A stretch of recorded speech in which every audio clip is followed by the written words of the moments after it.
Bonjour mes frères et sœurs, c'est avec une joie vraiment immense que je vous retrouve encore dans cette dernière partie de l'enseignement que j'ai commencé depuis la semaine dernière, que je vais maintenant achever ce dimanche-là.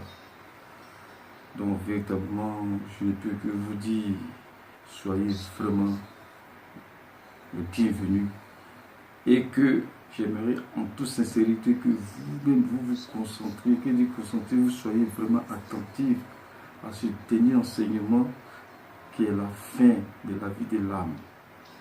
Cet enseignement est très important. Pour cela, nous avons prié, confié le mot au Seigneur, afin que lui-même, par son esprit, il nous guide, il nous dirige et qu'il nous apporte toutes les solutions nécessaires. Car ce n'est pas un homme qui peut apporter une solution, mais c'est Dieu lui-même, par son Esprit Saint, qui dirige toutes choses. Qu'il soit sur le nom de Jésus-Christ. Je vais maintenant prier. Ô Seigneur de gloire, je te dis merci Seigneur de gloire. Nous allons maintenant, Seigneur, à la fin de cet enseignement, Seigneur. Je te prie que ton esprit pénètre dans le sein de tes enfants, renouvelle leur entendement, et que tout enseignement, Seigneur, ô Dieu de gloire, qui passera au Dieu de gloire par mon canal, dont toi-même tu es l'instigateur, dont toi-même tu es le véritable orateur, Seigneur, que cela soit véritablement fait, de telle sorte qu'ils soient tous délivrés, ceux qui ont véritablement besoin de délivrance, ceux véritablement qui ont des problèmes similaires, ceux véritablement qui n'ont pas la paix dans l'âme, Seigneur, à travers cet enseignement, Seigneur, qu'ils s'appliquent cet enseignement à la vie et qu'ils voient véritablement les vies se clore. Qu'en soit ici au nom de Jésus-Christ. Amen. Sans plus tarder, nous allons rentrer véritablement dans le but du sujet.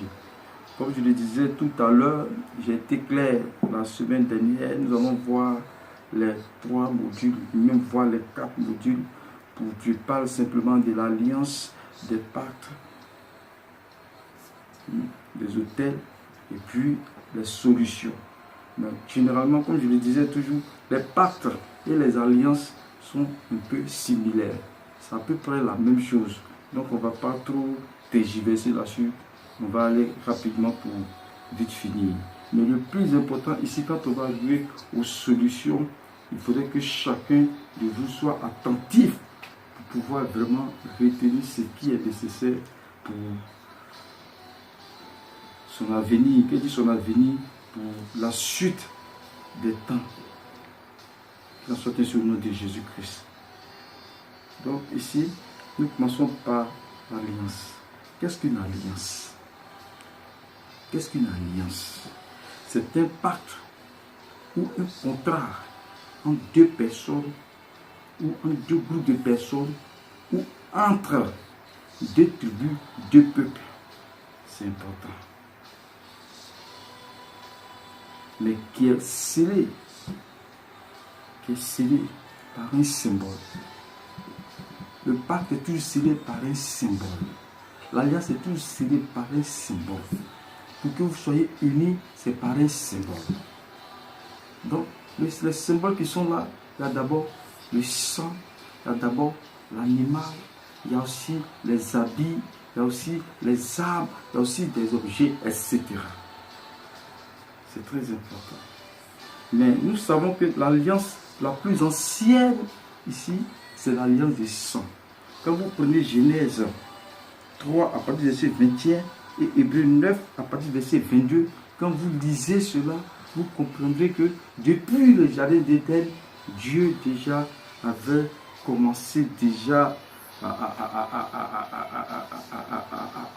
faire une alliance avec nous en tuant un animal pour pouvoir faire de sa peau, comment dire, des habits pour pouvoir nous vêtir. C'est très important. Donc, pour vous dire simplement, quand on dit pourquoi est-ce que les hommes font une alliance, pourquoi est-ce qu'on fait une alliance? On fait une alliance pour pouvoir avoir une protection mutuelle. Ça, c'est important. Quand vous faites une alliance avec quelqu'un, c'est pour que cette personne puisse vous apporter son aide. Pour que cette personne aussi puisse recevoir quelque chose de votre part. Une alliance, ce n'est pas, comme on le dit souvent, le plus faible fait une alliance avec le plus fort, mais de toutes les façons, le plus fort, même quand le plus fait une alliance avec lui, le plus faible aussi perd des tribus. Donc, c'est que chacun apporte quelque chose qui arrange l'autre. Pour dire simplement que quand on parle d'une protection mutuelle, c'est que quand l'un, quand l'une des parties est dans une situation difficile, l'autre vient à son secours. C'est pour cela, dans les guerres, les gens faisaient trop d'alliances dans les guerres, parce qu'ils avaient besoin des alliés. C'est important. Donc ici, on voit aussi, comment dirais-je, même dans le commerce, pour ne pas que chacun puisse tromper son ami, les deux partenaires font une alliance. C'est important. Donc il y a plusieurs types d'alliances. C'est pour cela que quand vous prenez par exemple l'alliance entre Jonathan et David, ils se sont échangés des habits. Le fait qu'ils se sont échangés des habits, c'était une alliance qui était déjà contractée. C'était un pacte qui était déjà contracté. Mais moi, ce qui me plaît, que j'aimerais véritablement dire, les gens doivent comprendre une chose. L'alliance, ce n'est pas ce que nous voyons. Mais derrière une alliance, il y a toujours des esprits. C'est différent des hôtels. Je vais vous expliquer pourquoi. Une alliance, lorsque vous commencez à proférer maintenant les paroles de bénédiction comme des paroles de malédiction, les esprits sont déjà à l'attente. Les esprits sont déjà là comme des témoins. C'est ça le problème. Donc il y a des gens qui s'amusent avec des alliances, quand ils se lèvent, ils disent à les femmes, comme ils aiment une fille, viens, on va faire, je ne voudrais pas que tu me trompes, donc viens, on va parler, tu dis ceci, moi je dis cela, celui qui va tromper son ami, peut-être qu'on va avoir des problèmes. Effectivement, vous prenez ça comme un jeu, mais effectivement, mais les esprits ne connaissent pas ce qu'on appelle la plaisanterie. Lorsque vous finissez, eux, ils ont déjà scellé cela. Et vous-même, vous allez sceller cela par un symbole. Souvent, d'autres ils vont se taillader un peu la peau là, ils vont prendre le sang, ils vont mélanger, elle prend sa main, elle envoie l'autre, prend sa main, elle envoie, et puis les deux mélangent cela. Et après, ça crée des problèmes interminables. Donc, pour vous dire simplement, voici un peu quand on parle de l'alliance. C'est très important. C'est très important. Très important. Donc, l'alliance est ce que, comme je viens de le dire, c'est l'union de deux personnes, de deux groupes de personnes, de deux tribus, de deux peuples. Mais seulement c'est scellé toujours par des symboles. Ça, vous devez retenir cela par des symboles. Soit c'est le sang, un animal, des habits, soit une arme, quand on parle de guerre, soit des objets. C'est important. Donc voici ce qu'on appelle une alliance. C'est très important.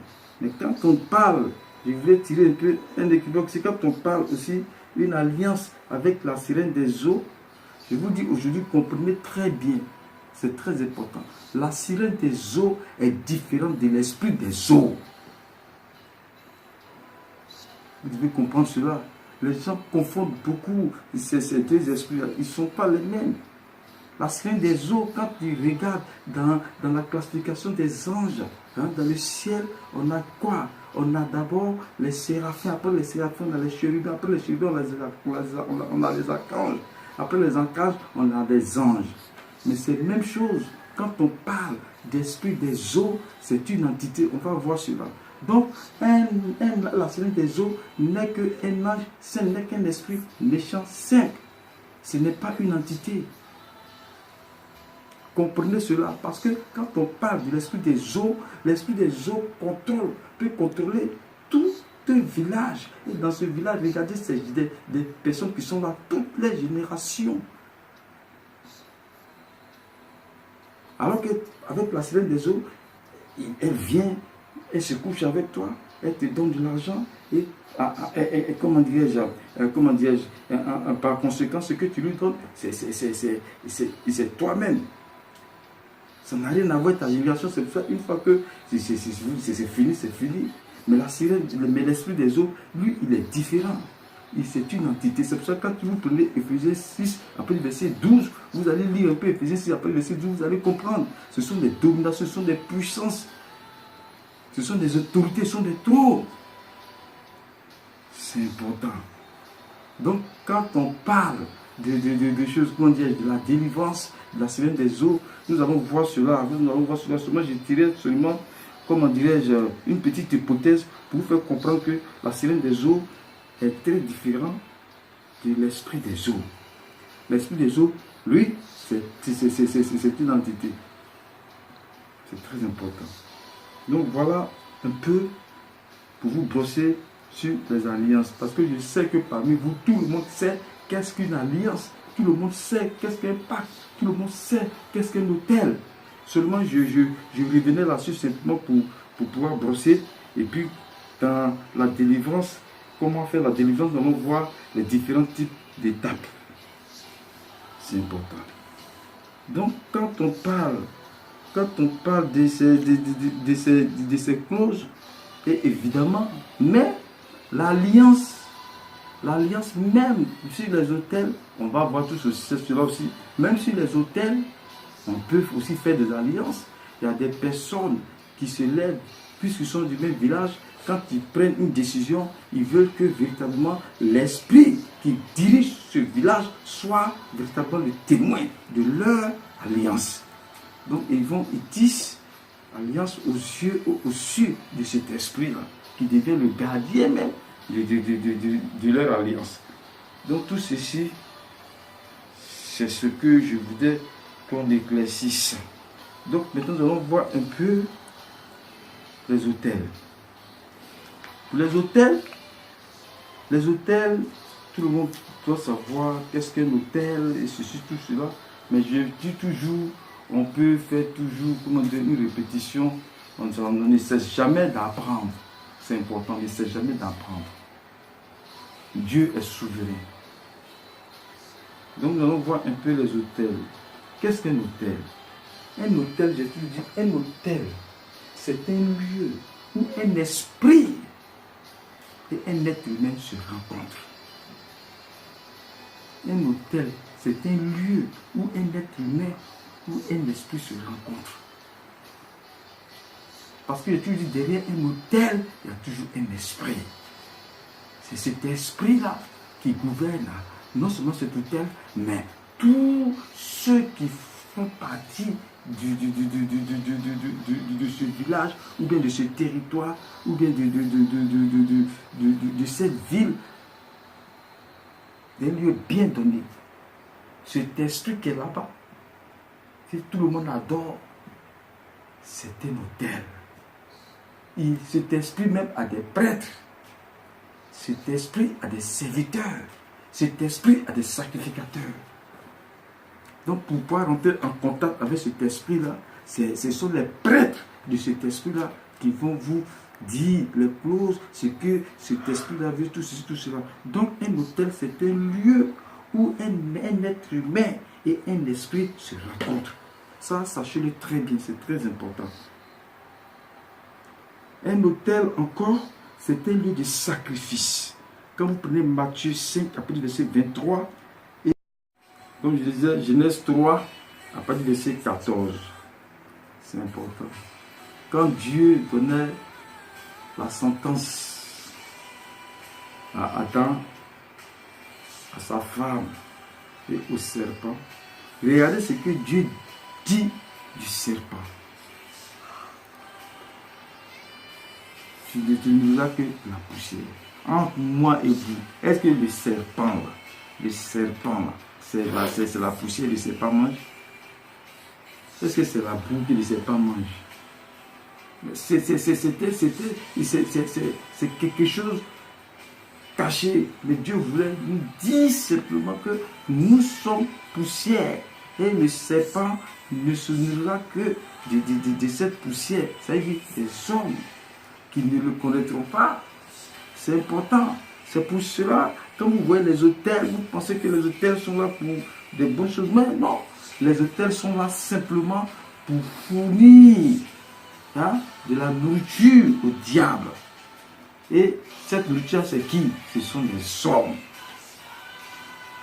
C'est pour cela, quand on arrive sur un hôtel de l'Ancien Testament, puisque les gens disent l'Ancien Testament, les choses des ombres à venir, mais ce sont des choses à venir là. Ça continue d'exister dans nos villages. On continue de tuer tous les animaux pour faire des sacrifices, pour faire des alliances, pour faire des pactes. Et rien n'a changé. Les chrétiens doivent savoir cela. C'est pour cela, dans l'Ancien Testament, quand tu as péché et que le sacrificateur doit expier tes péchés, qu'est-ce qui se passe?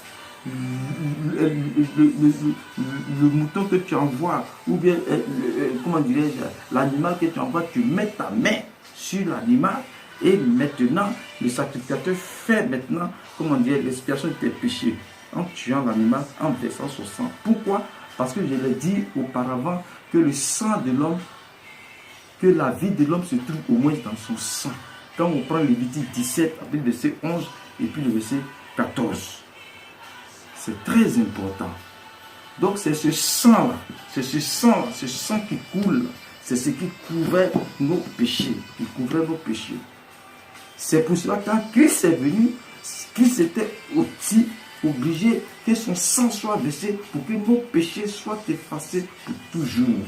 Donc les gens doivent comprendre le sacrifice de Christ à la croix. On aime dire souvent, Christ est mort à la croix pour que nous soyons sauvés, c'est cela. Mais on dit cela littéralement, c'est-à-dire qu'on dit cela sans même peser les mots.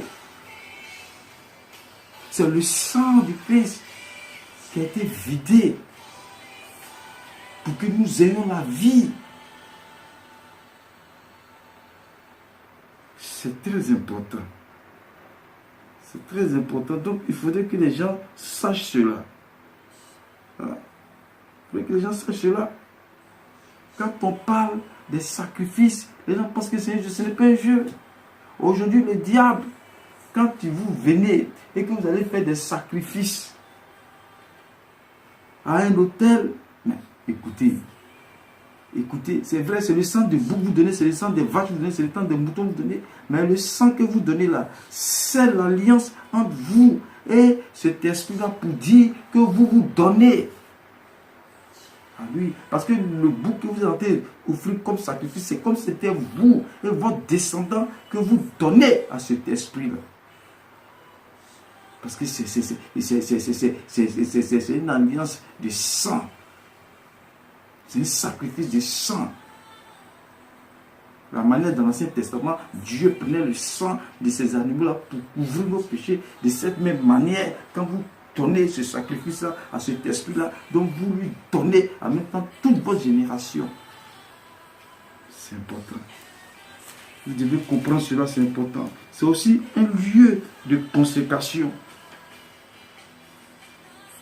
Consacrer les adeptes du diable, c'est sur un autel, ils vont partir.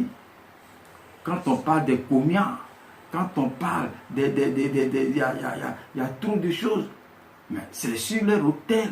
Ils vont maintenant consacrer ceux qui vont sortir, qui vont servir cet esprit-là. Donc, c'est un lieu aussi de consécration. C'est un lieu où les gens tissent des alliances. Comme je l'ai dit, on prend cet esprit comme témoin pour l'alliance que nous tissons avec une tierce personne. C'est très important. C'est un lieu aussi, comme j'ai dit, de communication. Quand tu sais tellement que le diable, c'est un menteur, ils vont te dire, bon, arrivé au village, vous arrivez là-bas, on va aller voir l'esprit, ce que ton père a dit. Tout le temps, l'au-delà, ce qu'il a dit, l'esprit va te dire ça pour que tu puisses véritablement faire cela, afin que tu puisses être béni. Vous voyez comment est-ce qu'il ment? Donc pour cela, pour les alliances, pour l'alliance, pour la consécration, vous pouvez prendre 1 Roi 18, verset 37 à 38. Pour l'alliance, vous pouvez prendre Genèse 28, verset 20 à 22. Maintenant, pour le lieu de choses, de communication, vous pouvez prendre Genèse 9, 8 à 9, et puis Romains 23, 1. C'est important. Maintenant, nous savons qu'il y a deux types d'autels. Il y a l'autel de Dieu et il y a l'autel du diable. Il y a l'autel de Satan. Ça, tout le monde le sait. Quand on prend les autels divins de Dieu, on peut prendre Exode 20, 24, Genèse 3, 14 à 18. Et quand on prend l'autel satanique, on prend Ézéchiel 6, verset 1 à 4. Voici. Vous verrez la différence entre ces deux autels. C'est très important. Maintenant, quand on parle des conséquences des autels, on nous demande quelles sont les conséquences des autels. Mais les conséquences des autels, quand un autel est placé dans un lieu, c'est pour nourrir, comme je dis, nourrir le diable. Et quelle est la nourriture du diable? Mais ce sont les êtres humains. Il te rend misérable, il te rend pauvre, il envoie la plaie, la maladie, la mort. J'ai toujours dit, le diable, il est malin, il est rusé. Ce qu'il va te donner là, ça ne peut rien te faire. Mais ce qu'il va prendre là, c'est toute ta vie, il prend. Tu viens, il dit, il va te rendre heureux. Mais heureux qu'il va te rendre là, tu lui donnes toute la génération, tous tes enfants, tes petits. C'est que tu sacrifies toute une génération, des milliers de générations au diable, à travers cet esprit qu'il a mis derrière cet autel. À chaque fois qu'il aura besoin de nourriture, il n'a qu'à cliquer le doigt et tu vas voir qu'il y aura des morts en cascade dans le village. C'est son droit. Vous êtes ses moutons, vous êtes ses brebis, vous êtes dans sa bergerie. Donc quand il veut, il prend. C'est normal. Les gens doivent comprendre. Donc, les hôtels dans un lieu, dans un village, dans une ville, simplement, c'est préparer de la nourriture, les armes pour le diable. Voilà. Donc, les gens doivent comprendre. Donc, un hôtel n'apporte pas de bonheur. Je vous le dis. Si le diable te prend, te dit, il te donne l'argent aujourd'hui, mais demande demain ce qu'il va te prendre, ça sera grave. Donc, il n'arrange jamais, mais il prend. Donc, voilà ce que je peux dire un peu de les conséquences de l'autel.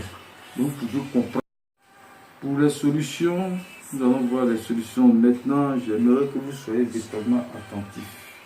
Parce que tous ceux qui vont se retrouver dans un cas précis de cet enseignement, ces personnes doivent prendre cela à cœur et chercher à résoudre le problème le plus tôt possible. C'est très important parce que nous arrivons maintenant aux solutions, à la délivrance proprement dite.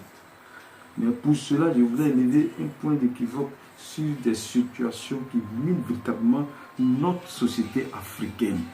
Ça, je le dis toujours, notre société africaine. Il y a des situations qui font que nous-mêmes, nous demeurons sous la malédiction sans même le savoir. Et on pense qu'en priant, en jeûnant, en allant dans des camps de prière pour des délivrances, cela va faire quelque chose avec vous. Non! Parce que ces cas que je vais énumérer n'ont rien à voir avec la prière. Ça, je le dis. Si toi-même, tu ne te lèves pas pour régler ce problème-là, ce n'est pas la prière qui va régler ce problème-là. Parce que les germes de cette malédiction, c'est toi-même qui les as créés. C'est important. Quand Dieu créa l'univers, il a placé des lois universelles. Avant que les 10 commandements n'arrivent, vous sachez que depuis Noé, on savait qu'on ne devait pas tuer, on ne devait pas voler, on ne doit pas faire ceci, on ne doit pas faire cela. Donc sachez que ces lois étaient déjà dans l'univers, Dieu les avait déjà placées. Ce sont des lois immuables. Donc quand tu finis de faire ces genres de trucs-là, ne te dis pas que non, j'ai fini, j'ai allé prier. Mais toi, tu as dit que Dieu lui-même, là, il n'est pas juste. Il va te cautionner dans cette bêtise-là. Non. Donc quand je vais énumérer ces cas-là, si vous êtes dans ces cas-là, ne vous fatiguez pas même pour aller chercher bishop, pour aller chercher pasteur, pour aller chercher révérend. Ça, c'est vous-même, votre propre situation. Et si vous faites, comme je vais énumérer ce que je vais dire, si vous le faites, vous verrez la situation véritablement disparaître de votre vie et vous serez même surpris. C'est comme ça. Donc je vais énumérer quelques situations qui gangrènent la société africaine. Par exemple, quand je prends, par exemple, quand ton père, un frère, notre frère, mes pères, mes mères, notre frère, mes pères, mes mères, quand il meurt, il a une femme, il a des enfants. Et on arrache tous les biens à cette femme, à ses enfants. Les enfants qui deviennent des orphelins et la femme qui devient une veuve. On arrache tous les biens que son mari a eu avec elle. Et on laisse les enfants à la rue. Souvent, on fait semblant que dans les réglages, quand on règle, comment dirais-je, la succession, ou bien quand on veut prendre l'héritage, on dit oui, on va prendre ça, on va s'occuper des enfants. Toi, la femme, c'est pas la paix. Mais au bout du compte même, les enfants, on ne les voit pas, les enfants restent avec la pauvre dame et elle souffre. Écoutez bien la prière d'une veuve. Écoutez bien la prière des orphelins. Dieu dit, le Dieu des veuves et des orphelins. Mais vous ne pouvez pas vous amuser dans cette situation-là. Et vous allez dire que vous allez prier, vous allez gêner. Mais qui va vous exaucer dans cela? Et après, quand la malédiction s'attache à votre famille, s'attache à vos enfants, s'attache à votre âme, vous n'arrivez pas à comprendre. Parce que ces orphelins-là, chaque fois qu'il y aurait un malheur dans leur vie, ils vont se référer toujours à celui qui leur a arraché leur héritage. Et devant Dieu, la veuve va toujours crier à Dieu, Seigneur, tu as vu ce qu'ils m'ont fait, tu as vu, ils m'ont abandonné, ils m'ont arraché tout, et ils m'ont abandonné mes enfants et moi. Regarde dans la souffrance dans laquelle nous pouvons. Et vous pensez que Dieu va regarder cette situation sans rien faire? Écoutez, donc quand tu te trouves dans cette situation, mon frère, il ne faut pas chercher loin. Ne cherche pas loin. Va revoir cette dame et ses enfants. Remets-lui leur bien. Et tu verras la situation dans ta famille. Maintenant, si tu sais que c'est avec ces biens que tu vis, va négocier avec cette veuve et ses enfants. Ah, je peux vous donner la moitié. C'est important. Et quand tu vas avec des témoins. C'est très important parce que Dieu aime les témoins. Va avec les témoins. Et quand cela sera fait, mon frère, viens simplement, viens dire Seigneur, j'ai fini de faire, voici maintenant papa, libère-moi de cette malédiction. Dans les jours qui viennent, tu verras que même si tu avais un mal quelque part, quelque chose qui s'était produit d'inhabituel, tu verras que toutes ces choses vont disparaître. C'est très important. Ça là, c'est pas prière. Tu vas déposséder une personne de ses biens et puis tu vas me dire, tu vas les prier. C'est plus loin que Dieu lui-même. On dit Dieu les 3 fois saint. C'est cette veuve-là et ces orphelins qui vont pleurer, qui vont prier jour et nuit. Pourtant, leur papa a travaillé pour qu'ils puissent être bien. Mais vous prenez ces biens-là, vous poussez vos propres enfants avec. Mais ce sont des biens mal acquis et tout ce qu'ils vont manger dans ces biens, c'est la malédiction. Les enfants, les petits-enfants vont prendre toujours cette malédiction-là. Donc quand tu vois que tu es dans ce cas, il faut chercher véritablement à régler cette situation en faisant une restitution. Une restitution et tu vas voir ta vie. Ce n'est pas magie. Si tu vas voir un pasteur pour prier pour cela, tu vas voir pour prier pour cela, tu vas voir les cas, c'est une perte de temps. Ils vont bouffer ton argent pour rien. Parce qu'on va beau prier, rien ne va se passer.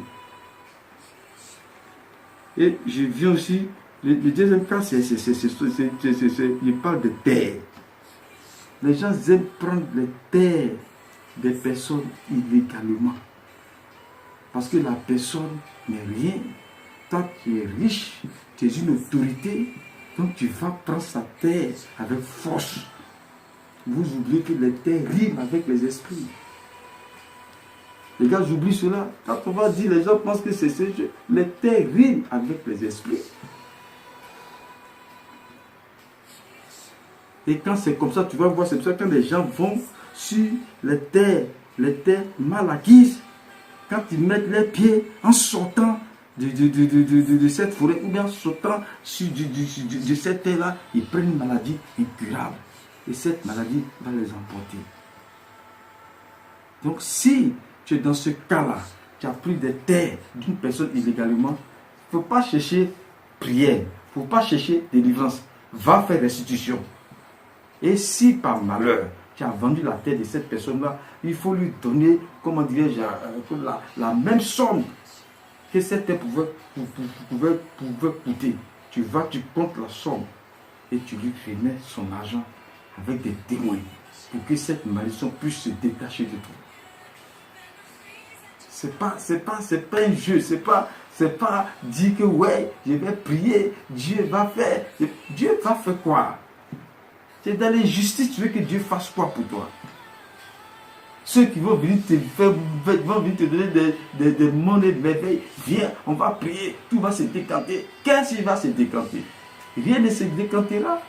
Parce que celui qui prie pour toi, comme moi je vais prier pour toi, ou bien celui qui prie pour toi, il ne prie pas un Dieu extraordinaire. C'est le même Dieu que nous tous nous prions. C'est le même Dieu qui n'a jamais changé. Le même Dieu d'hier, aujourd'hui, éternellement. Notre Seigneur Jésus-Christ. Un Dieu qui est 3 fois saint. Il ne peut pas admettre. Tout ce que tu pouvais faire simplement, c'est te lever et aller faire une restitution. Ça fait deux. Le troisième cas que je vais prendre simplement, c'est des gens, quand ils sont dans une situation de pauvreté, de misère, et qu'ils vivent avec une personne, je prends du côté de la femme comme de l'homme. Et quand la situation commence à s'améliorer, ils trouvent que leur partenaire n'est pas à leur goût. Ils trouvent que leurs partenaires, ils n'ont pas le même rang social. Leurs partenaires, ils n'ont pas les mêmes choses, comment dirais-je. Je ne sais pas si c'est bagatelle intellectuelle.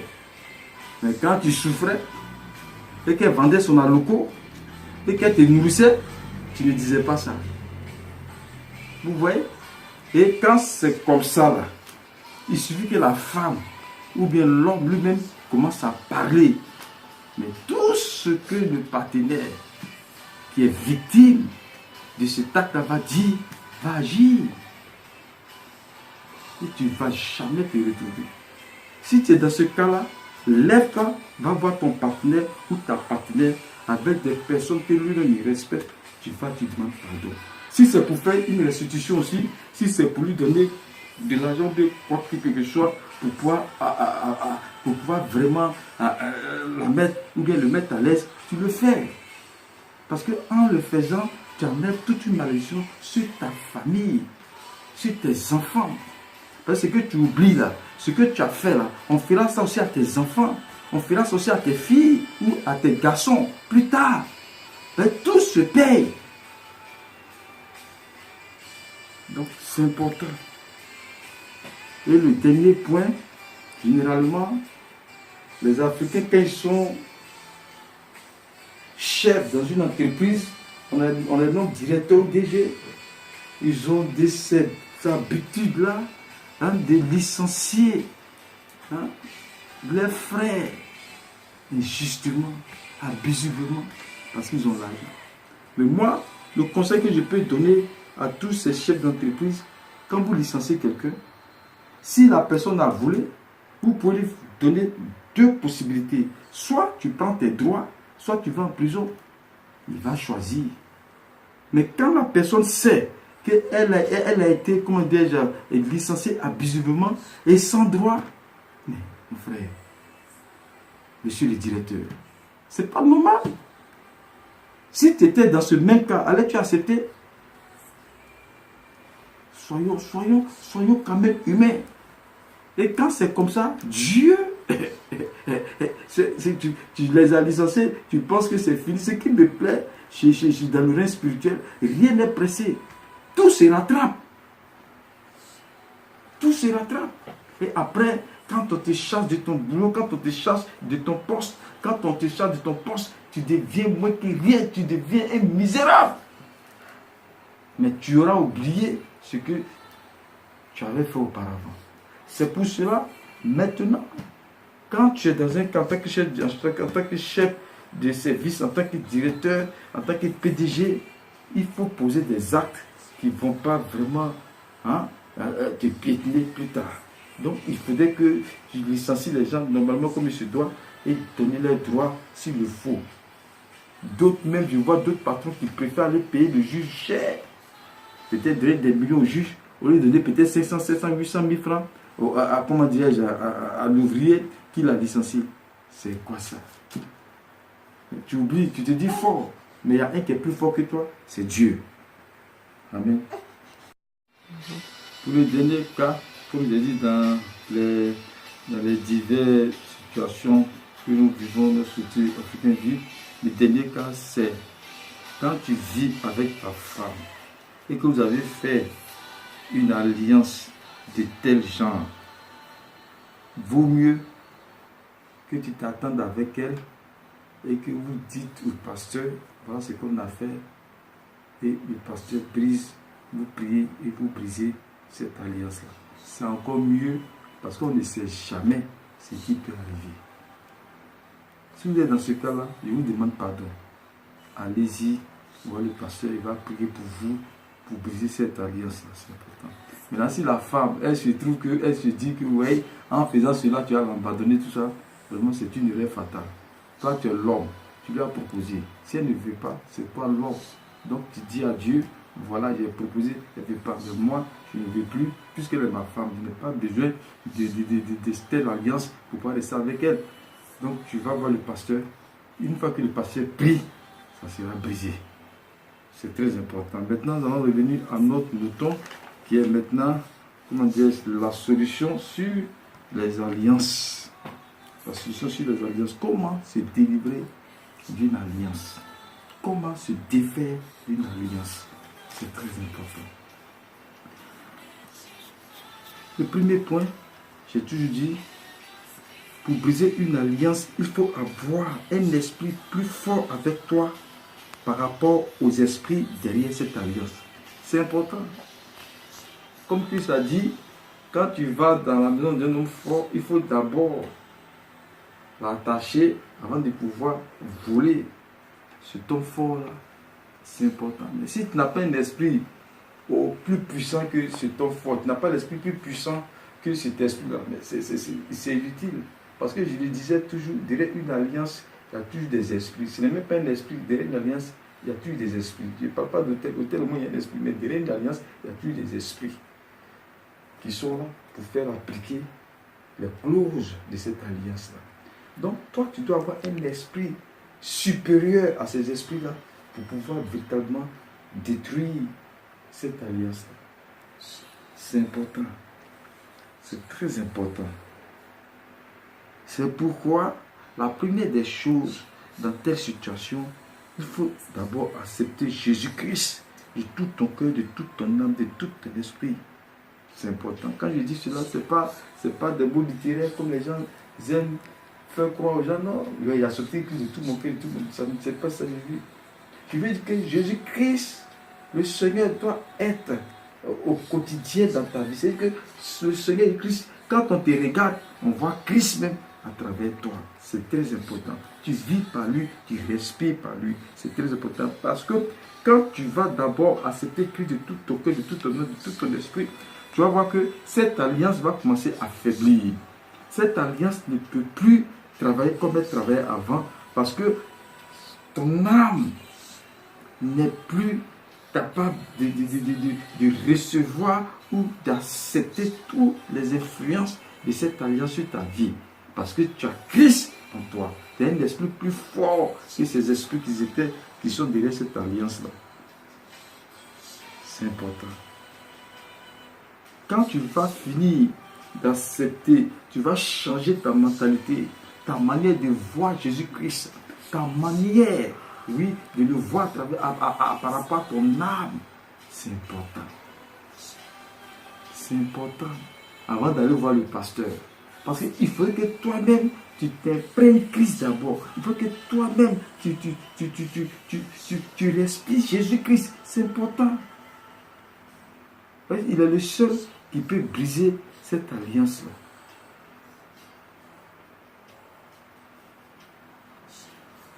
Et quand tu vas finir, c'est pas dans la bouche où on vient, la prière de salut, oui, j'essaie que tout le monde. Non, c'est pas ça que je parle.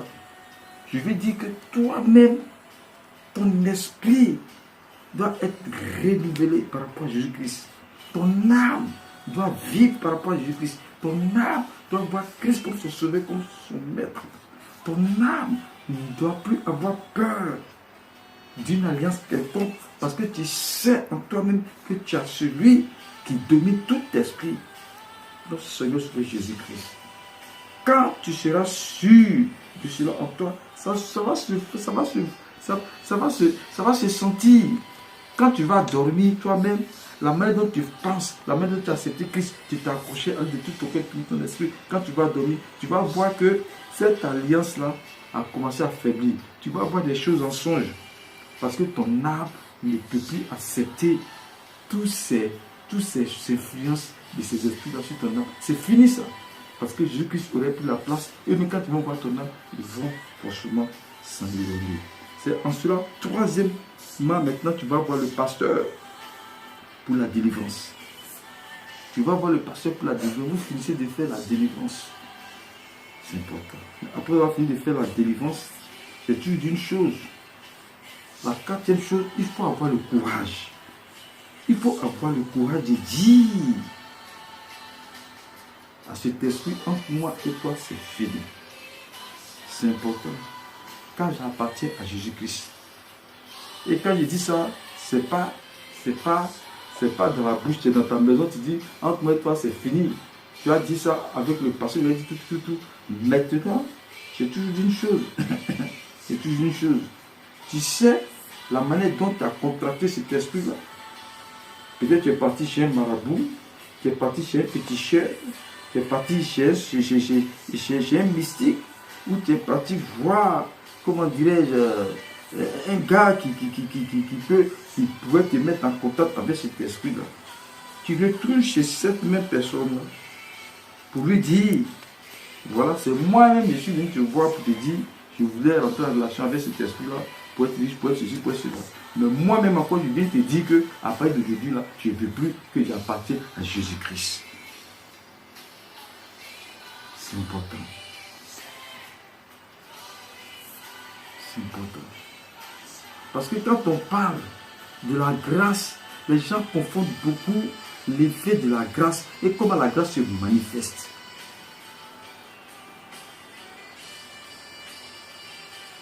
C'est important. La grâce se manifeste lorsque toi-même tu suis les mêmes techniques que tu as utilisées pour accéder à cet esprit-là. Tu utilises aussi les mêmes techniques-là pour te séparer de cet esprit-là. C'est important. C'est très important. C'est pour ça souvent, il y a des délivrances inachevées. C'est pas bon. Si tu es parti vers un marabout, et puis tu as donné des choses, comment dire, tu as donné des indications, tu as fait, et ça marchait, tu es rentré en contact avec cet esprit-là. Cet esprit, tu as dit maintenant que tu veux quitter, tu as accepté le Seigneur Jésus-Christ, tu es parti, les pasteurs fini de prier. Il faut avoir le courage avec tes frères, vous arrivez sur le marabout, et tu dis au marabout, je ne vais pas venir faire par là. Mais comme c'est moi-même, je suis venu me donner à toi par rapport à cet esprit-là, moi-même encore, je viens de te dire encore que tu ne veux plus. Point bas, c'est fini. Et tu vas voir que tout ce que cet esprit te faisait, il ne pourra plus. Il ne pourra plus le faire parce que la grâce de ton Seigneur Jésus-Christ, la grâce de notre Seigneur Jésus-Christ sera maintenant en mesure maintenant d'agir sur tous les plans. Parce que tu as prouvé à cet esprit-là que c'est Dieu que tu adores. Tu as prouvé à son prêtre ou bien à celui qui t'a mis en contact que c'est Dieu que tu adores. Et quand l'esprit viendra le voir lui-même, il va dire, ah, mais le gars est venu ici, il m'a dit, comme c'est lui qui est venu me dire qu'il voulait rentrer en contact avec toi, lui-même est venu encore me dire qu'il ne veut plus rentrer en contact avec toi. Entre toi et lui, c'est fini. Donc moi, il ne fait que transmettre le message. Donc c'est comme ça. C'est très très important. Tu mets fin à votre relation. C'est la même chose. Quand tu es un homosexuel, tu n'étais pas un homosexuel, parce qu'il y a des gens qui sont rentrés dans l'homosexualité à cause des problèmes, à cause de la richesse, à cause des postes. Quand c'est comme ça, je vous le dis, quand tu veux quitter dans ce genre de choses, ça ne dépend pas de Dieu. Il ne faut pas les gens vont prendre notre Seigneur, notre Dieu, comme un boy, comme un magicien, comme quelqu'un qui est là, qui distribue, comment dirais-je, les bénédictions, les protections de gauche à droite. Ce n'est pas comme ça. Parce que je vous avais dit auparavant, quand Dieu nous a créé esprit, et Dieu nous a donné, ça c'est notre enseignement, mais je vais brosser un peu là-dessus. Dieu nous a donné quoi? Le libre arbitre. Nous sommes devenus comme lui, il nous a fait à son image et à sa ressemblance.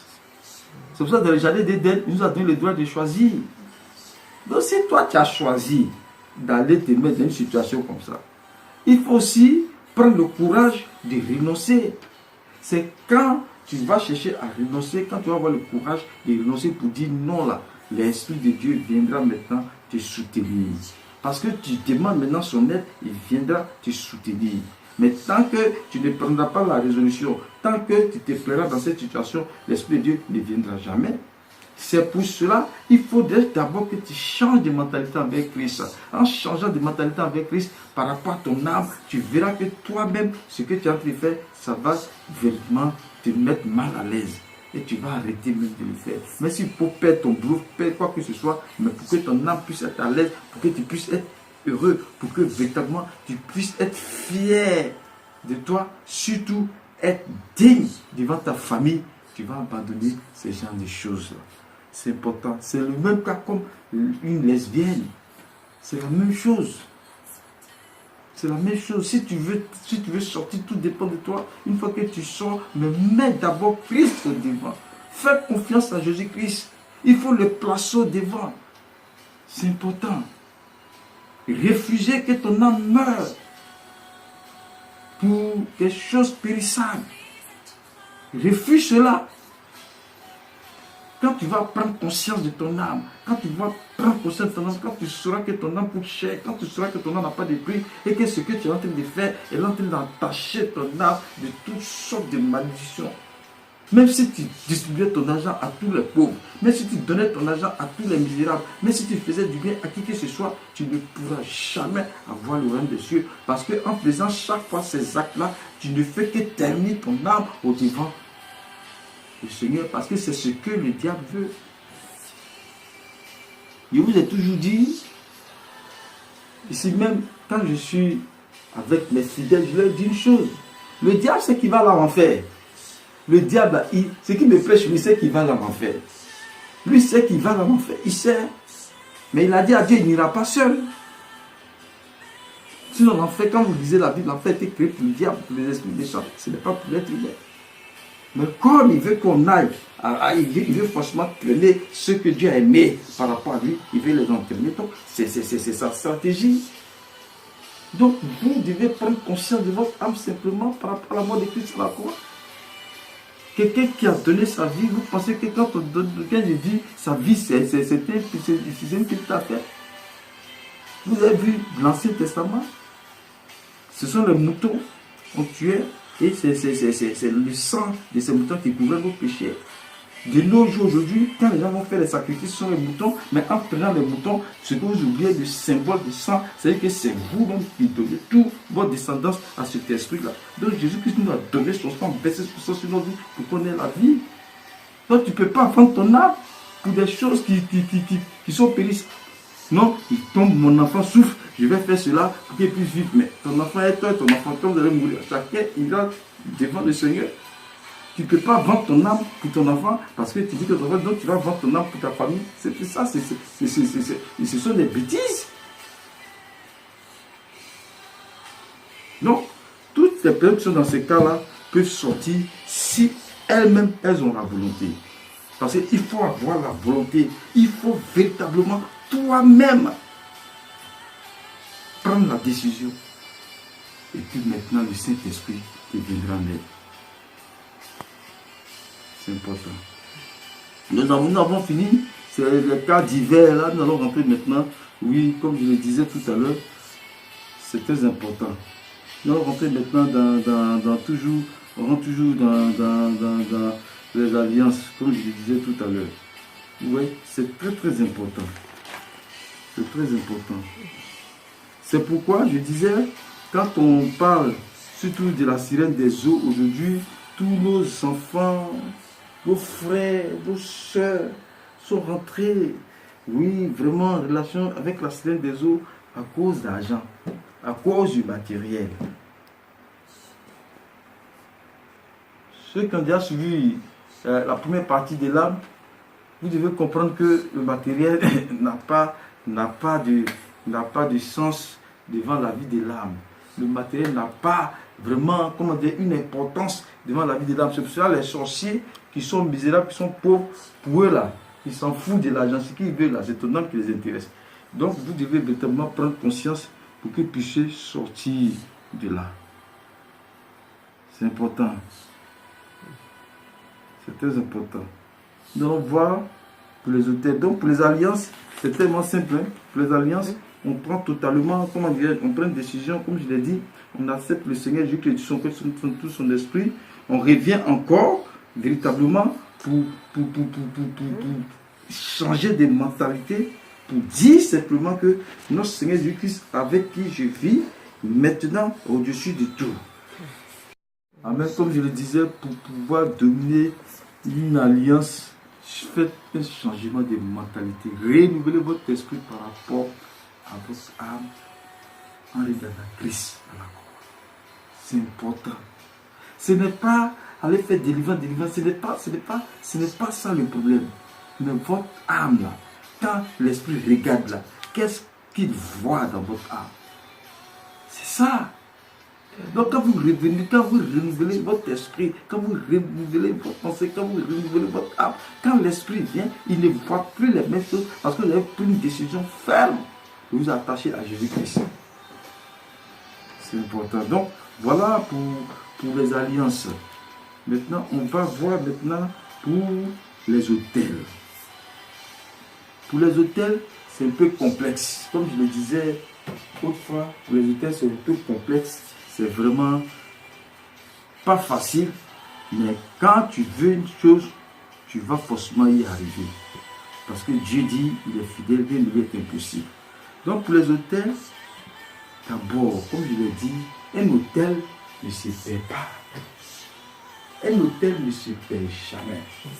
Un hôtel a un lieu fixe. Un hôtel est toujours là. Quand on parle, par exemple, je vous donne par exemple, chez nous, en Côte d'Ivoire, quand on parle, on disait, comment dirais-je, le boulevard de la mort, on disait Carrefour de la mort, Carrefour de la mort, Carrefour de la mort, Carrefour de la mort.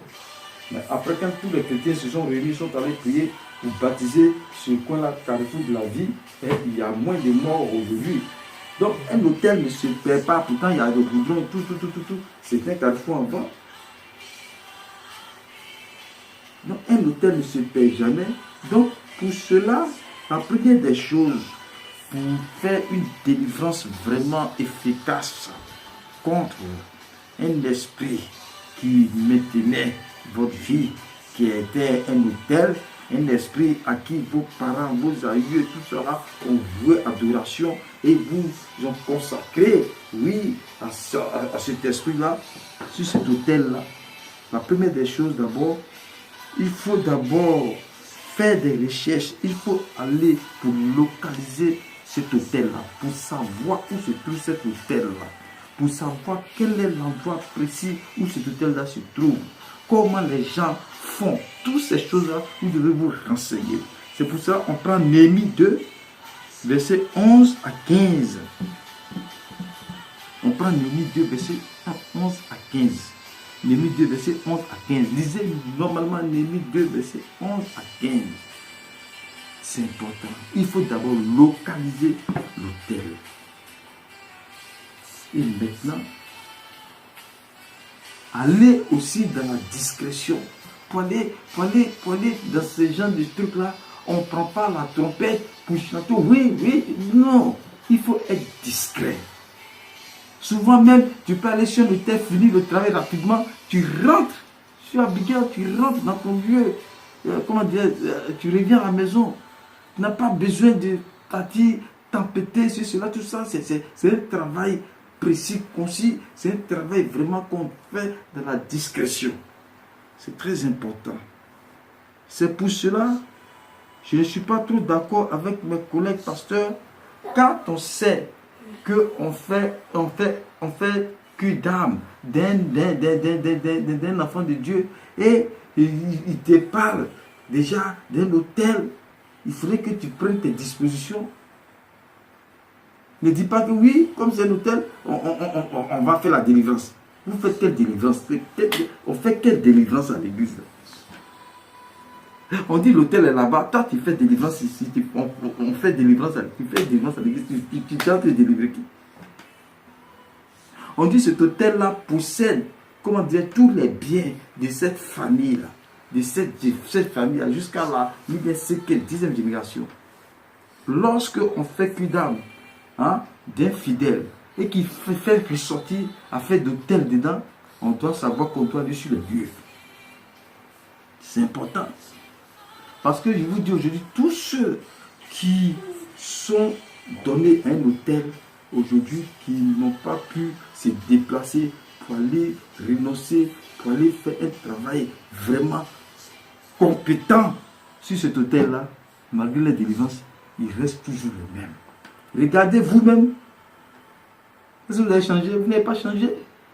Regardez votre vie, regardez la situation dans laquelle vous trouvez, malgré votre argent, malgré tout ce que vous avez, vous êtes encore malheureux, vous avez encore tous les problèmes possibles.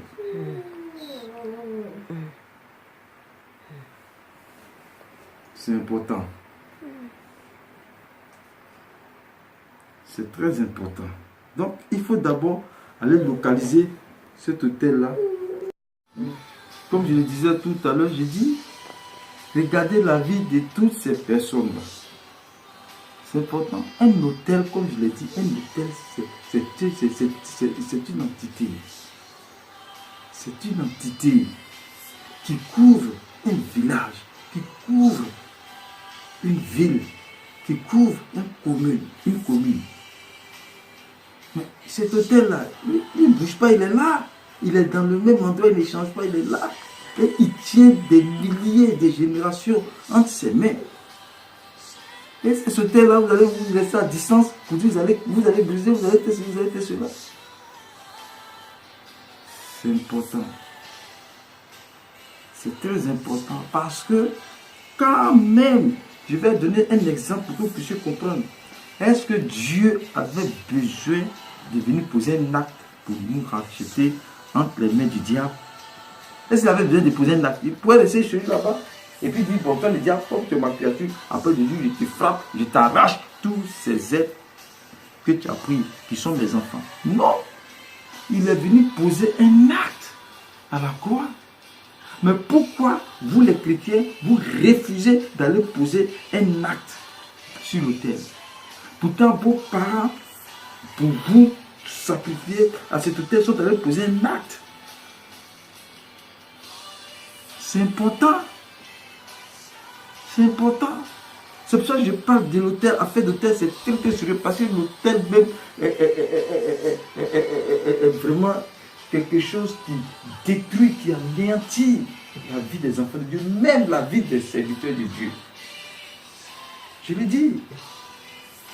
Parce que cet hôtel-là tient tous les bénédictions, tous les biens des enfants de Dieu entre ses mains. Donc, c'est très important. Maintenant, la troisième attitude à suivre, on fait une repentance d'identification. On fait une repentance d'identification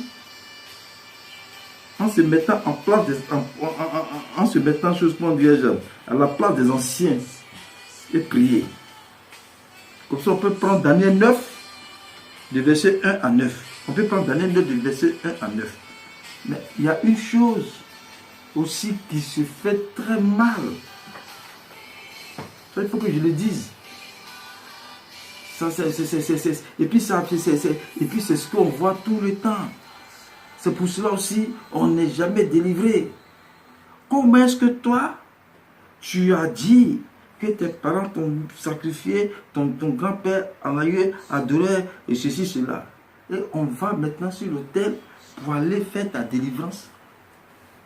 Tu t'es dit, comme c'est toi, tu vas arrêter la malédiction, tu vas arracher toute ta famille et tous tes parents. Tu vas arracher tous tes parents à cet esprit-là. Soyons sérieux. Soyons sérieux. Ce n'est pas une délivrance que tu vas faire, c'est un amusement que tu t'en vas faire. Parce que ce que tu dis là, où est ta force, où est ta puissance là-dedans? Même Dieu, même que notre Dieu, c'est vrai, il est capable de tout, mais il a des règles, il a des principes. Quand Jésus-Christ lui-même, il est venu pour le monde entier, mais ce n'est pas le monde entier qui l'a accepté. Peut-être il est venu pour se donner, pour que nous tous on ait la vie éternelle, pour que notre âme puisse être sauvée. Mais ce n'est pas tout le monde qui s'est donné à Christ. Chacun était libre de se donner à Christ. C'est important. Chacun était libre de se donner à Christ. Et donc pour cela, ceux qui se sont donnés à Christ sont ceux qui ont eu la vie éternelle. Mais toi, tu es qui pour aller délivrer les membres de ta famille de cet hôtel? Est-ce que les membres de ta famille sont véritablement consentants? C'est ça, aujourd'hui, c'est ça l'erreur de beaucoup de chrétiens quand ils vont faire leur délivrance. Au lieu de partir pour retirer tes enfants, c'est-à-dire que je vais dire tes enfants, c'est que ta descendance. C'est pas toi qui as engendré tes frères, c'est pas toi qui as engendré tes soeurs. Celui qui les a engendrés, c'est ton père, ton arrière, tes aïeux, sont eux qui les ont engendrés. Et toi-même, issu de cette même famille-là.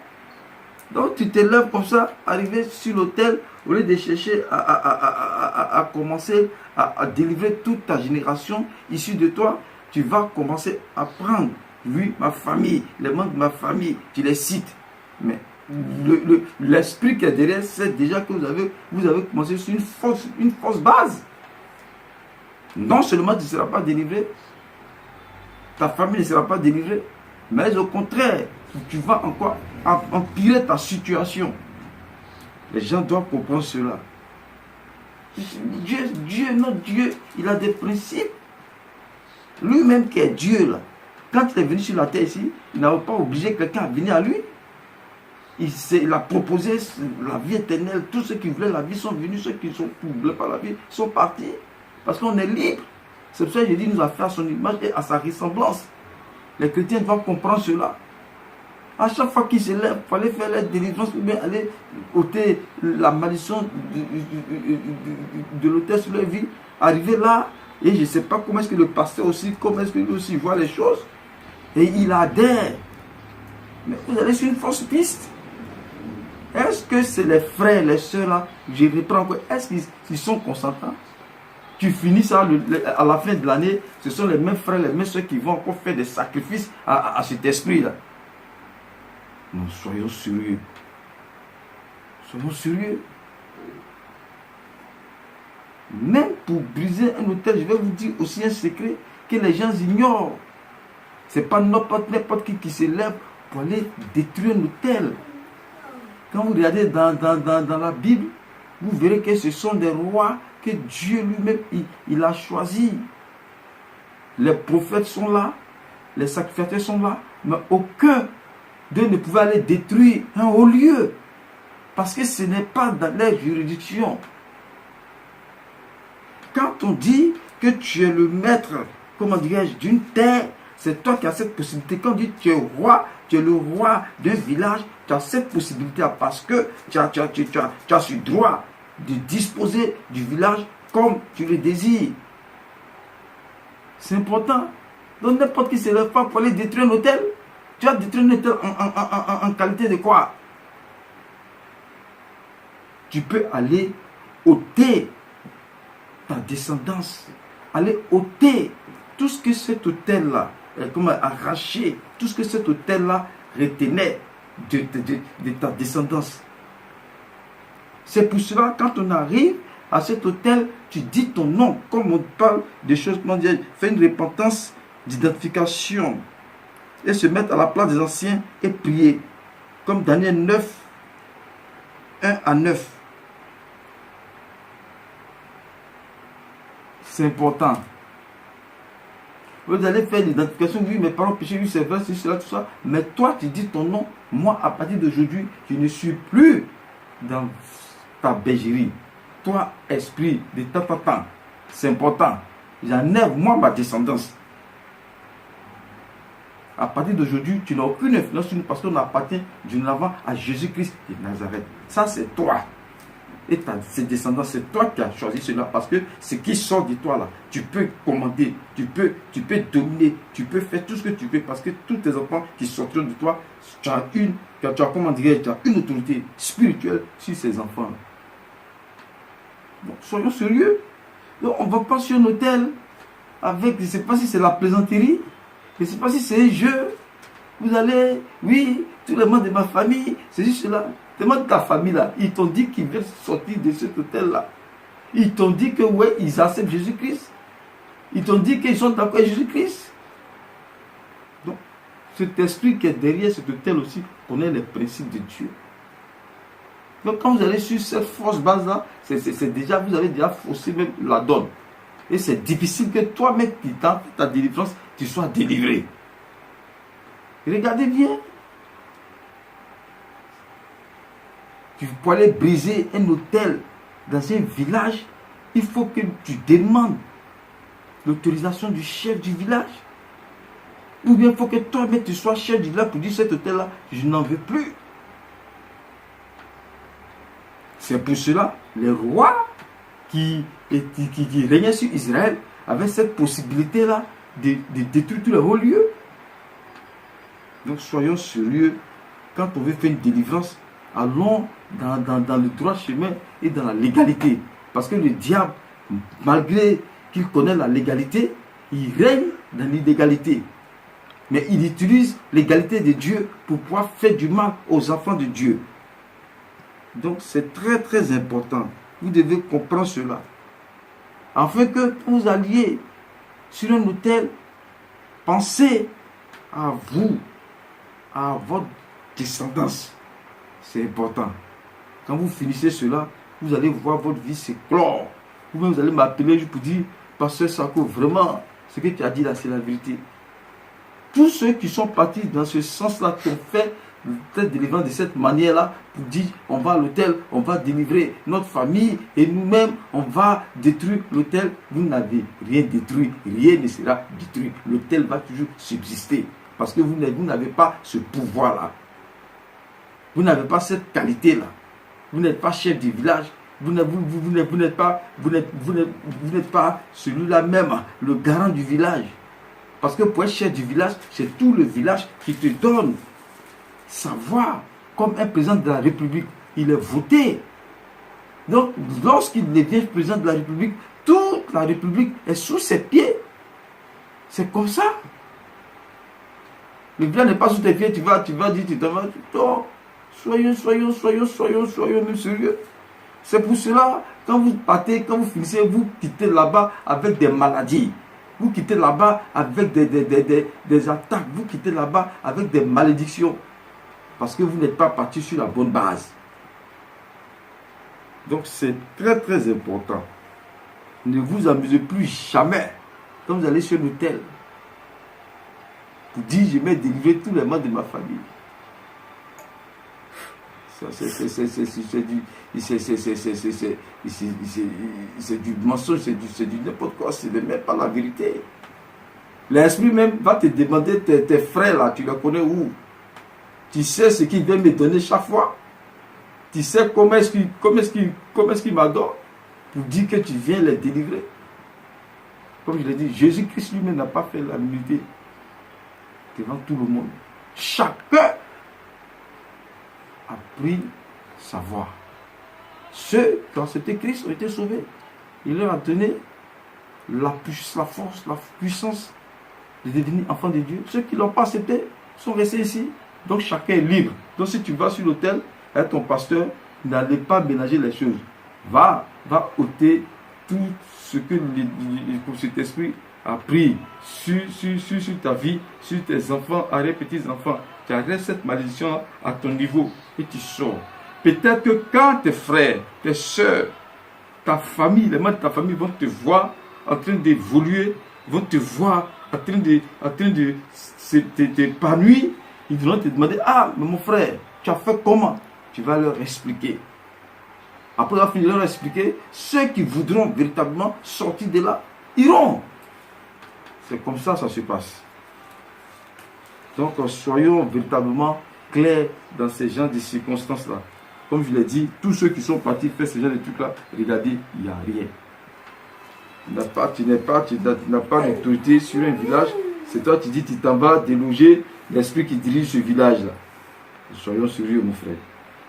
À moins que si c'est un hôtel qui se trouve dans la maison de ton père, même quand cet hôtel se trouve dans la maison de ton père, tu peux aller dégager l'hôtel, tu peux aller casser les statues, faire tout, mais tu ne peux pas chasser l'esprit. Pour chasser l'esprit, d'abord il faut que tu sois l'aîné. Et si tu es l'aîné, il faudrait que toute ta famille, tes frères, tout le monde soit consentant pour que cet esprit puisse partir. C'est important. Maintenant, si tu es le chef du village, on t'a nommé chef du village, tu as cette possibilité-là parce que tu as l'autorité sur ce village-là. C'est important. C'est pour cela quand ton homme est maire, quand ton vote est maire, il a les compétences, hein? Il a toutes les compétences requises pour faire toutes sortes de travaux dans sa commune. Quand ton homme est président, il vient avec un projet de société, il l'exécute. Donc faites très attention. Nous allons maintenant sur chose qu'on dirait renoncer aux vœux. Pour renoncer aux vœux, on utilise Deutéronome 12 à partir du verset 23. C'est important. Deutéronome 12 à partir du verset 23. Quand vous serez avec votre pasteur, il saura comment faire la prière. Il saura comment renoncer aux vœux. C'est très important. Les vœux que tes aïeux, tout ce qu'ils ont dit, tout ce qu'ils ont fait, toi tu renonces à cela pour toi. À partir de toi, c'est important. Tu arrêtes cette malédiction-là. Tu arrêtes cet esclavage-là à partir de toi. Toi, tu dis ton nom et tu dis après de ce jour, il ne fait plus partie de ces genres de choses, y compris même mes enfants, parce que c'est moi, j'arrête cela sur ma vie et sur la vie de toute ma descendance, parce que j'appartiens à un nouveau maître qui est notre Seigneur Jésus-Christ. Ça c'est important, c'est très important. Maintenant, quand on va descendre un peu sur ce qu'on dit déjà, on dit répandre le sang de Jésus-Christ. On prend Hébreux 9, 13 à 14. Il faut répandre le sang de Jésus-Christ. Je n'ai pas compris souvent les fidèles. Souvent, je dis souvent, je ne sais pas si les fidèles, souvent, ils oublient beaucoup de choses. Je n'arrive pas à comprendre. Quand on prend la Sainte Seine, c'est avec quoi? Quand on prend la Sainte Seine, c'est avec quoi? Ce n'est pas le vin et le pain. Mais ce sont des symboles. Jésus-Christ, quand il prenait le verre et quand il a pris la coupe et qu'il a dit, faites ceci en mémoire de moi. Cette coupe, c'est mon sang. Toute personne qui boira cette coupe ne connaîtra point la mort, mais aura la vie. C'est un symbole qu'il a utilisé, le verre. Je ne comprends pas souvent des fidèles. Ils aiment les trucs. Je ne sais pas si c'est virtuel ou bien si c'est. Je ne sais pas. Quand ton père allait faire le sacrifice pour donner à cet esprit-là, c'est un animal, il a pris.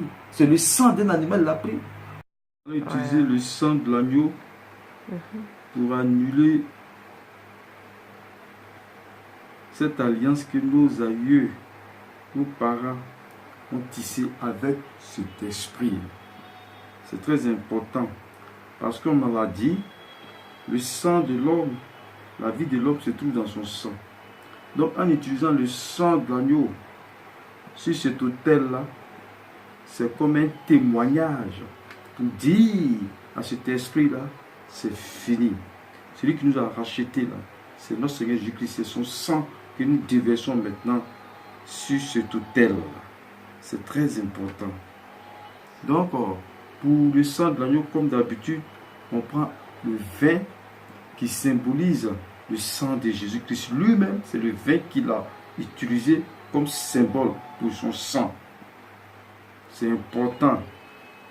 C'est très important. Parce que sans ce rachat par le sang de l'agneau, nous ne sommes rien. C'est pourquoi cet esprit-là, lorsque nous allons verser le sang de l'agneau sur cet autel-là, il connaît, cet esprit connaît bien que le sang de Jésus est au-dessus de tout sang. Il n'y a aucun sacrifice qui est au-dessus du sacrifice de l'agneau. C'est pour ça qu'on dit tout genou, dans les cieux, sur la terre, sur la mer. Tout genou. C'est important. Donc quand vous allez utiliser le sang de l'agneau, comme vous serez avec le pasteur, il va vous conduire. Et vous-même, vous pouvez dire tout ce que vous voulez en utilisant le sang de l'agneau. Vous annulez en même temps tout ce qui est malédiction, tout ce qui n'est pas vraiment, comment dirais-je, à votre avantage. C'est très important. La deuxième chose, nous allons utiliser le pain. C'est pour cela, j'aimerais que vous lisiez Jean 6, le verset 54 au verset 57. C'est important. Jean 6, verset 54 au verset 57. Le pain symbolise quoi? Comme Jésus-Christ l'a dit, c'est sa chair. C'est sa chair. Si cet esprit vous avait donné une maladie, si cet esprit vous avait donné une malédiction dans votre chair, c'est très important. La chair dont Seigneur Jésus-Christ nous régénère, soutient notre chair, renouvelle notre chair, restaure notre chair. Vous allez utiliser aussi le pain pour racheter tout ce que l'ennemi, tout ce que cet esprit gardait de vous et de votre descendance. C'est très important. Donc, pour cela, comme je l'ai dit, il faudrait que vous utilisiez le sang de l'agneau et le pain. Le sang de l'agneau, qui est le vin, le symbole du vin, et la chair de Jésus-Christ, qui est le symbole du pain. Ce n'est pas quelque chose d'étonnant. Ce n'est pas quelque chose qui dit que ouais, c'est un truc qui est bizarre. Rien n'est bizarre. On fait la Sainte Seine dans nos églises. Donc si tu fais la Sainte Seine là, c'est pas ça que tu ne peux pas aller faire sur l'autel pour sceller, comment dirais-je, pour sceller la destruction totale de ta descendance et cet esprit-là. C'est important. Et maintenant, nous allons utiliser, pour chasser les occupants et annuler tous les jugements démoniaques que cet esprit pouvait avoir contre vous. On utilise Jérémie 10, 11 et Colossiens 2, 14 à 15. Ces deux versets-là, vous les proclamez. Après avoir fini de les proclamer, vous commencez à prier, à annuler les jugements démoniaques, les jugements ténébreux, tous les problèmes que vous avez, tout ce que vous subissez, tout ce que l'ennemi a pu bloquer, tout ce que l'ennemi vous a volé, tout ce qu'il est en train de faire sur vous, cet esprit-là, vous annulez cela, vous détruisez cela tout jamais. C'est important. C'est très important. Donc, en quelque sorte, voici comment on arrive à se détacher d'un autel. Voici comment on arrive à arrêter une malédiction, oui, d'un esprit, oui, sur la vie, oui, d'un enfant de Dieu. Voici comment il faut procéder. Voici comment il faut se tenir, les attitudes à tenir et les versets que je vous ai donnés. Ce ne sont pas les seuls versets. Vous pouvez avoir d'autres versets, mais seulement c'est la manière dont il faut les appliquer à votre vie.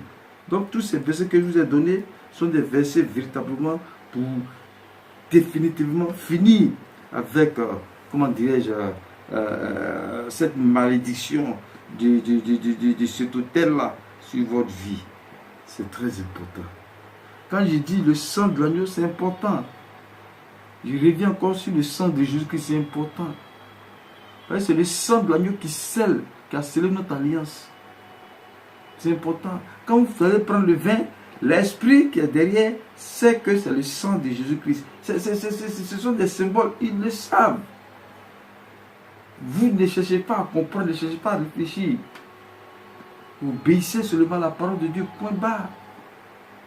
Quand tu lis dans Jean 6, verset 54 à 57, il dit, le vin que celui qui ne boit pas mon sang, qui ne mange pas ma chair, celui-là ne peut pas avoir la vie. La manière dont moi, mon Père, nous faisons un et que j'ai la vie. Mon Père est en moi et que je suis dans le Père. De même, si vous mangez ma chair, si vous buvez mon sang, vous avez aussi la vie en moi-même. Et il a symbolisé ces deux choses-là par le vin et le pain. Donc c'est important. C'est important. Donc voilà, globalement, comment est-ce qu'il faut vraiment se dégager d'un autel qui date depuis des centaines d'années. C'est pas une petite affaire. Donc, la fin, ce que je pourrais dire pour la fin, je vais parler à mes collègues, les pasteurs. Ce n'est pas un jeu. Il faut avoir une vie bien propre, une vie bien remplie pour aller sur un autel. Parce que tu ne peux pas arriver sur un autel quand tu commences déjà, l'esprit même commence à dire voilà, toi-même tu as 6 femmes, toi-même tu es celui-là, toi-même tes pouvoirs que tu as, ceci, cela, tout ça, ça risque de te détruire. Il y a beaucoup d'hommes de Dieu qui sont allés pour briser des autels. Finalement, ce sont les autels qui les ont brisés. Donc, je vous demande pardon. Avant d'aller sur un autel, vous-même, rassurez-vous que vous êtes vraiment dans les normes. Vous êtes dans les normes, c'est très important. Parce que j'ai vu, je le dis, qu'ils sont allés dans les villages, aller briser, détruire, arracher, comment dirais-je, infidèles à un hôtel. Quand ils sont revenus, une semaine après, le pasteur est mort. Ce n'est pas normal.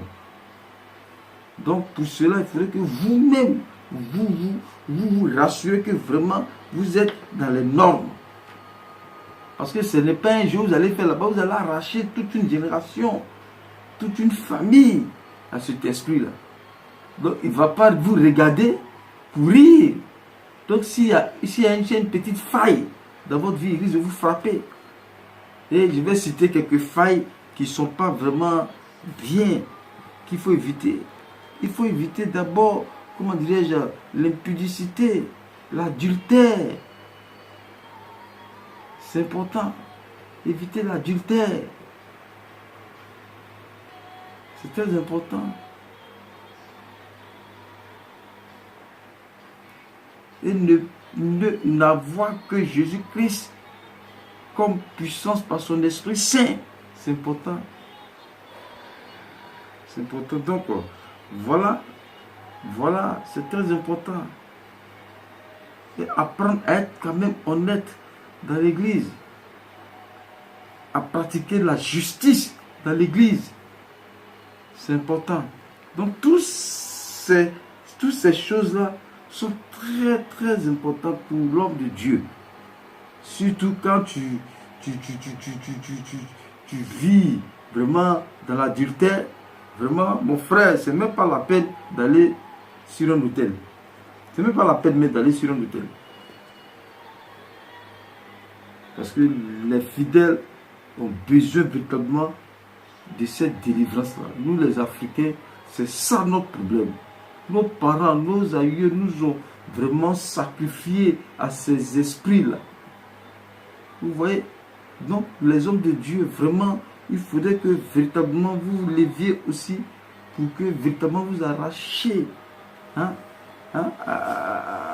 ces esprits-là, toutes ces familles-là. C'est important. C'est important. C'est sur ce, je voudrais dire simplement merci pour cet enseignement que nous avons tous suivi ensemble. Et je pense que par la grâce de Dieu, surtout Dieu, le Saint-Esprit vous inspire, vous aide véritablement à vous dégager de ces hôtels-là et de ces esprits-là qui font de votre vie un enfer. C'est important.